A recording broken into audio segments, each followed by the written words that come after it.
On this episode of ITAV, what is ransomware and how can it impact both your IT and your AV networks? How secure are interactive displays and the importance of product-specific certification? All that and more. Next on ITAV. The network for the AV industry. What are you listening to? This is AV. This is AVNation. This is AVNation. This is ITAV, episode 16, recorded Friday, April 6th, 2018. ID-10-T. Support for AVNation is brought to you by SDVOE, the platform for networked AV. This is ITAV, the monthly look at how the IT network and the AV network kind of coincide with each other. My name is Tim Albright. I am your host. With us to talk about the news that we've gathered for this month. First and foremost, his name is Michael Drainer. He is an IT consultant by way of AV. How are you, sir? Doing very well. Thanks for having me today. Absolutely. And secondly up is my buddy and pal and one of the head people here at AVNation. His name is Mr. George Tucker. How are you, sir? I'm doing fine. Good to be on. All right, so let's kick this off here. This actually comes to us from one of our underwriters and good friend of the AVNation family, Hagai Feiner. Hagai owns and runs Access Networks. He posted this on LinkedIn, and it's a story about the city of Atlanta getting under a ransomware attack. I want to parse that sentence out. The city of Atlanta has a ransomware problem.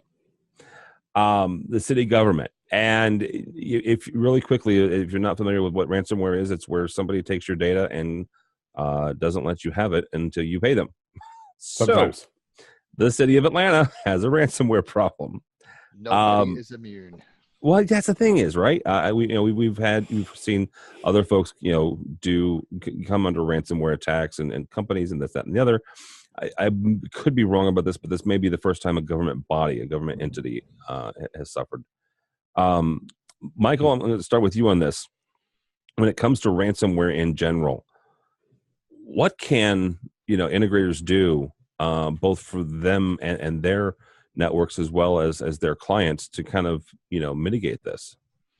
So ransomware is somewhat of it's a simple thing, but it's a complex thing at the same time, right? I mean, the whole idea of encrypting your data and holding it hostage is just basically a form of trying to monetize data terrorism, crypto terrorism, if you will. So there's a lot of people out there trying to infiltrate networks, hold data hostage, and then hope that you'll pay them. We've seen it everything from hospitals to police departments, large government bodies like the city of Atlanta. Nobody's immune from it. But there are some things that you can do to protect yourself, and you should be doing to protect yourself. First and foremost, data backup. And I don't mean once a week. I don't mean twice a week. I don't mean once a day. Hourly backups of critical data. We have some clients that are every 15 minutes, their data. Preach, brother Michael, preach. Absolutely. So first and foremost, data backup. Two, data backup is not enough by itself, as demonstrated by the city of Atlanta here. The fact that 6 days after this attack, they are still processing stuff on paper is absolutely absurd. You have to have a business continuity plan. And that continuity plan can be everything from real-time replicated systems that can be brought online from what your last backup. Literally, I mean, you notice back here, Datto backup. We use Datto for a lot of our clients. Not a plug, but just as an example. Their appliances, and there's others like them, within 4 or 5 minutes can spin up the last backup and have your system back up and running in a very short time. So the fact that this outage has lasted so long is very concerning to me, that there was no continuity plan. There was no real-time offsite replication. You might have had a backup, but the time to recovery is too long. So that's in the bigger data world. Now let's bring that into the AV community. What can you do? One, make sure that you have redundancy in your networks. So redundancy is key to make sure that if a piece fails, the other piece is operational. But anything that's containing data, that you have the ability to bring your backed up information online quickly. So if you've got a media server that has tons of information on it and you're serving out curriculum or podcasts in this case, whatever that is, that you're able to spin that server up fast. And there's plenty of technology out there that can do that. And it's not unbelievably expensive to do.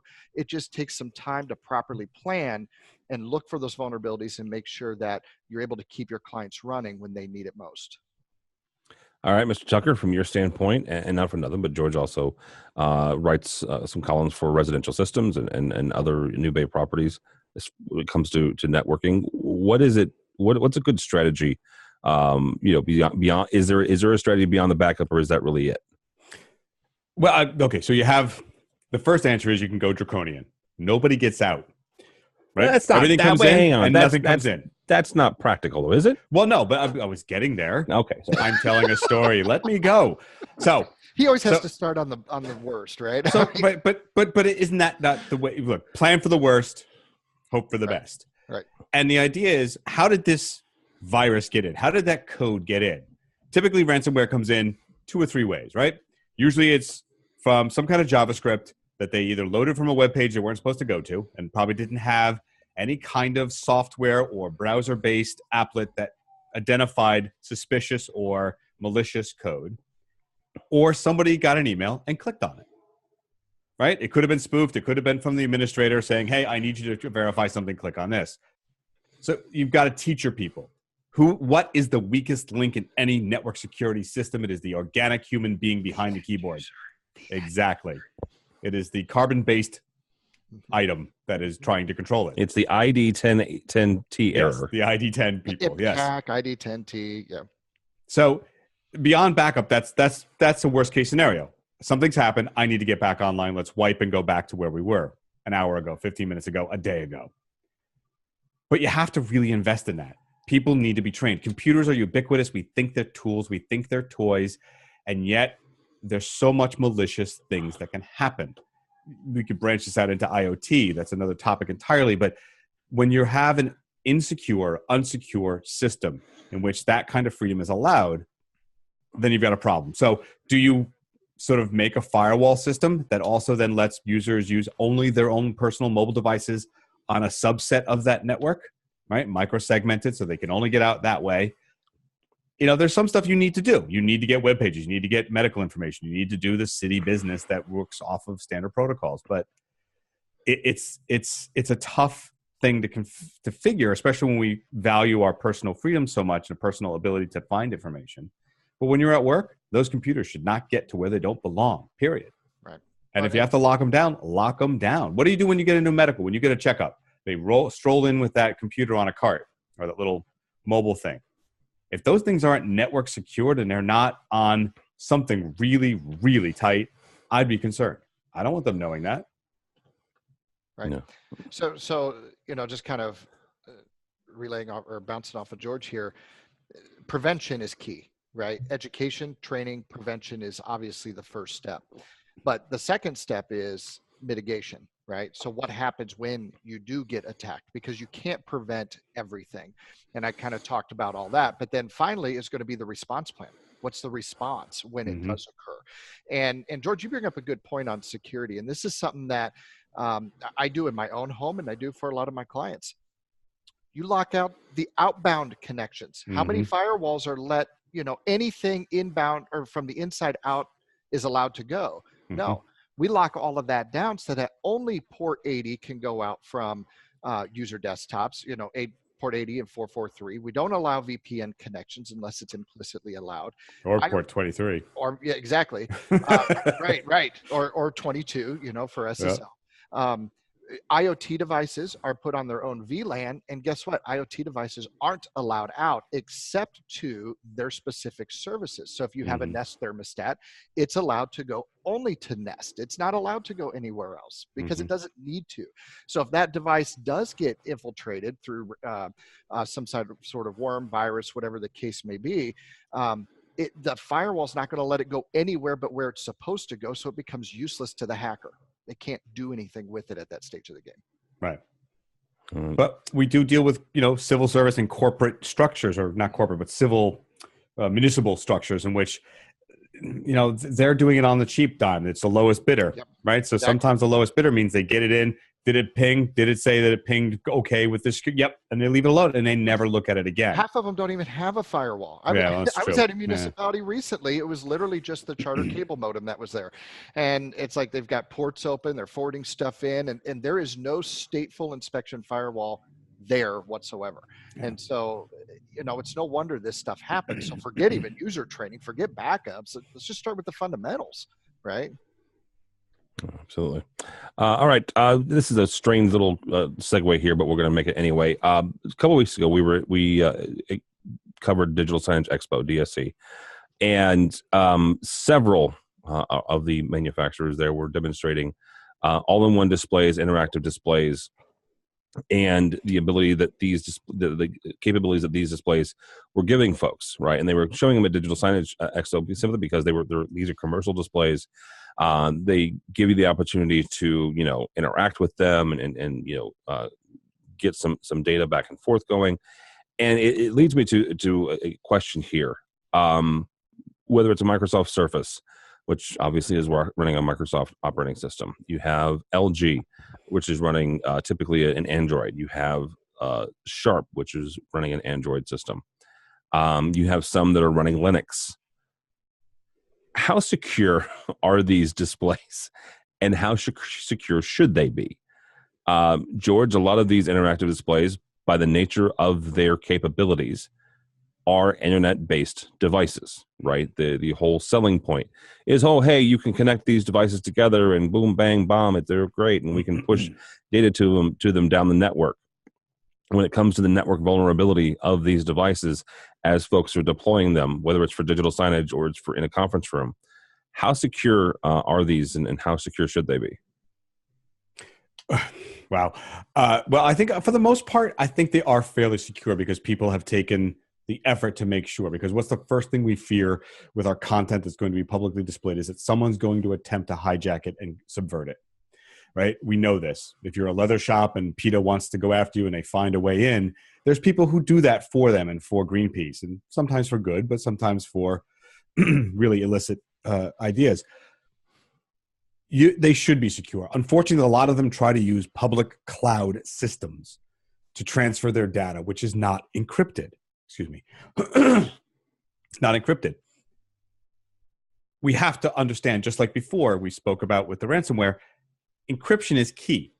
Security is key. If you're not setting up your networks on both sides and just thinking them as drop points in, say, a house, you're going to lose out. Somebody's going to hack into it. Somebody's going to do it, whether for fun or for malicious intent. So you need to protect your data.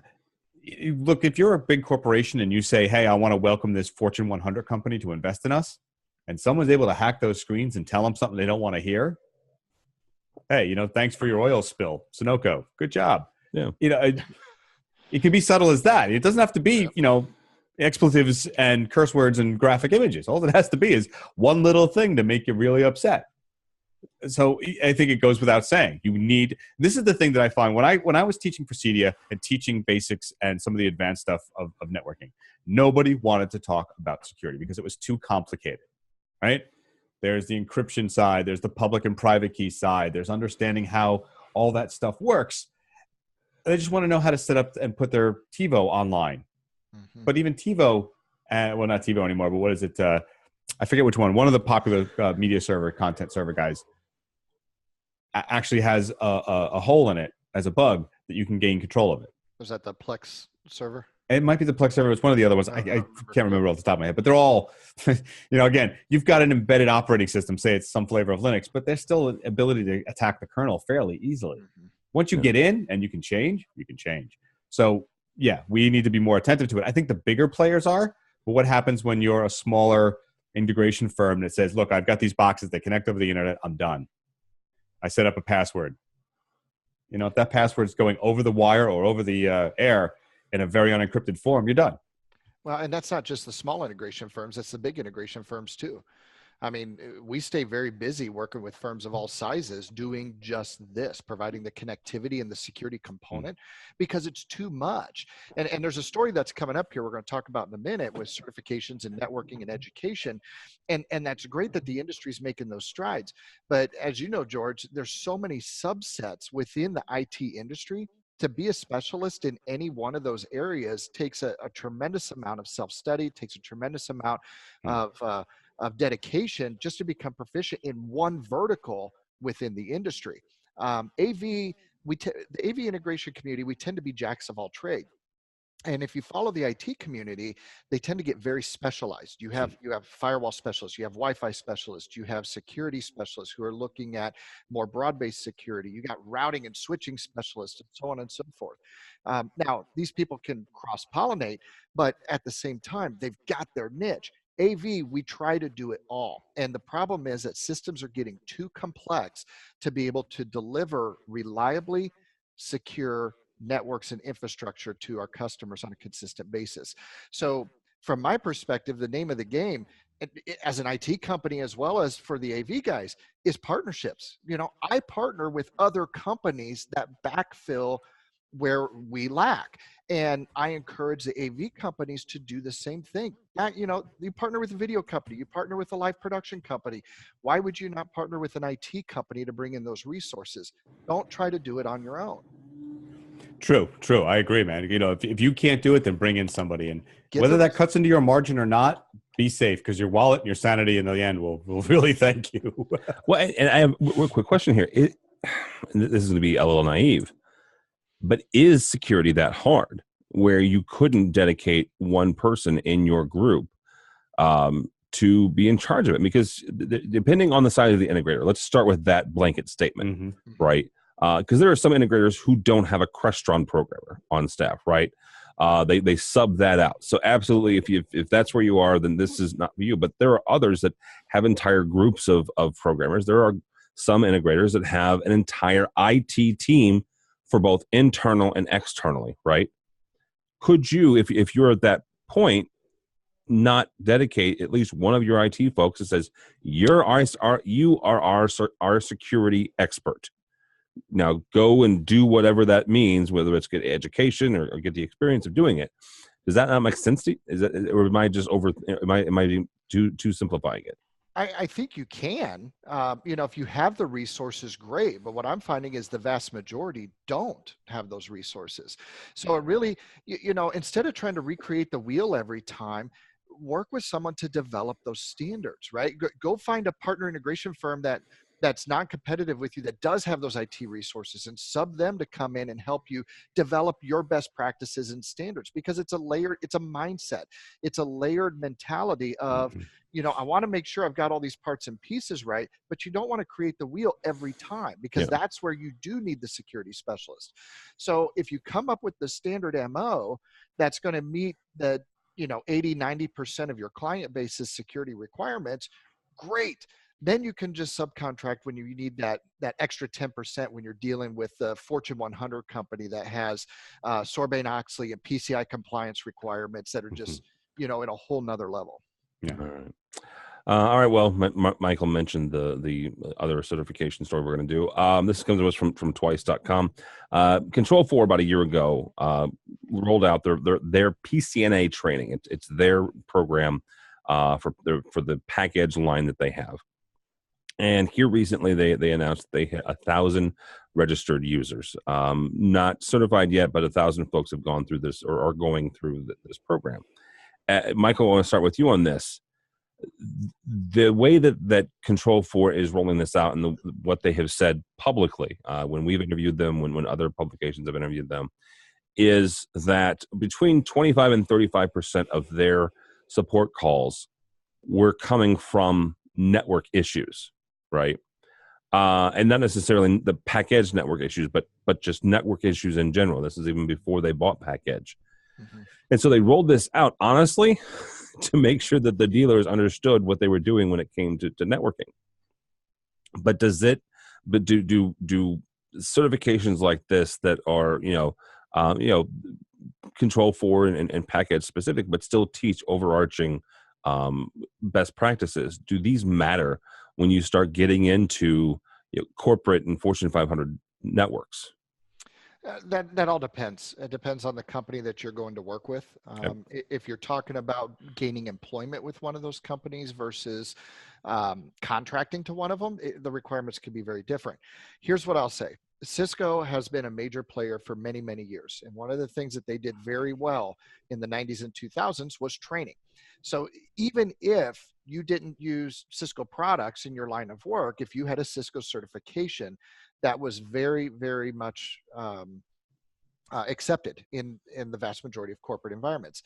Package is doing that exact same thing. Package is a very good company. They're positioned extremely well in the residential space. We're seeing them move stronger into the commercial space. We've deployed some package devices, very happy with the results. If the training is related to IT networking theory, absolutely. I think it's going to be accepted. It's a reputable company, reputable training, good content. If it's very much product specific training, then I'm going to say it doesn't hold as much relevance as something like a CompTIA Network Plus certification would if you're trying to be employed with a Fortune 100, 500 company. All right, very good. Mr. Tucker, does this hold water outside of putting in a package system? Well, again, not knowing the actual training, like Michael said, it could be very specific. But I think anytime you learn a language in which you can communicate with someone who speaks that language on a daily basis, and you're going to be involved in that, helps. So if you're going to go to Germany for 6 months, learning a little bit of German and able to get around and ask where the bus is and able to figure out how to order food is important. And because a lot of the times they'll be talking some of the same stuff. Mm-hmm. But we're going to be, focusing more on how do I get that video over that pipe? How do I get 4K UHD to where it belongs, and what happens in that? What do I need? What is the math? Do I need IGMP on? Of course you do. Jumbo packets, all the QoS stuff that you need to know. That's the kind of stuff that it really is important. I think in my experience, most of those networks will say, that's fine. It can go on our network for a short haul, but for the most part, you're segmented off. We want you talking on your own pipe and going out on our pipe only when you absolutely need to, i.e. that video conference then finally goes out to Hong Kong from New York. When you say that, are you talking about segmenting it on the network like VPN, or completely separate switches and completely separate wiring? Well, for the most part, I've seen mostly completely separate wiring. Yes, the dream is to have it on VLAN and everything's segmented, but we know how that, especially in Fortune 100, larger companies, there's a lot of data going through that. They don't want your video choking them up. Now, we do it. Of course we do it because it's cheap and it's efficient and we know we can do it. We have all kinds of boxes that claim all kinds of compression and say that it's minimal and whatever. But so the certification, it does matter because as we spoke about before, too many in this industry, even the younger set, don't know how to operate it, don't know how to set it up, don't know how to troubleshoot it, don't know how to go in and say, I hear what you're saying. It should be like this. Let's go look at that component, right? That's what half of our job is after the job is installed. It doesn't work. It's our fault. We need to know how it works and figure it out. So in this, I agree. Yes, the certification does matter. It just not may impress an IT CCNA triple whatever guy. Right. But he'll know that he'll know that you understand what he just said. And there's a confidence level right there. Exactly. And there are different levels of certification, right? So when you read the article, what package is really going after, control's going after, is it's the technician that's on site and doesn't know how to properly subnet the network. They don't really understand what a default gateway. What is IGMP? A VLAN? What's a VLAN? I don't know what that is. Right? It's on VLAN 1. It's fine. Right. So exactly. So it's helping these AV folks understand network fundamentals, and that everybody wins whenever that's the case. It's when they start going beyond those fundamentals, if they don't continue to pursue their own education and take ownership of continuing that education, and they're trying to move into greater level of complexity in the AV world, that's where things are going to start to fall apart for them. So this is really, it's an IT first business these days. You've got to understand the fundamentals of networking, period, end of story. If you don't understand that, you might as well go hang up your hand and go serve food somewhere. Nothing against serving food, but go do something else. That doesn't involve you putting together a network, is what you're saying. Right. Exactly. Right. Yeah. Go be an installer and hang displays all day long. Right. All right. That'll be at least a way to end. I'm not sure if it's a good way or not, but it'll be a way to end. Gentlemen, thank you so much, Mr. George Tucker. If somebody wants to find you, how do they do so? On social media, I am at Tucker2s. You can find me there. And I have a new newsletter called Tucker's Tertiary. It's small but growing, so just contact me. All right, very good. Mr. Drainer, thank you, sir. How do people find you? Michael Drainer on Twitter, drainertechnologies.com. All right, very good. My name is Tim Albright. At this point, don't follow me on Twitter because I'm crying about the Blues not making the playoffs. But go by the website, if you would, please, avnation.tv. avnation.tv. You will find this program and a host of others. While you're there, please check out our underwriter section. These are the folks who help us financially, help us bring you this program and Infocom in about, I don't know, a month and a half. It's coming up very quickly. So all that and more at avnation.tv, avnation.tv.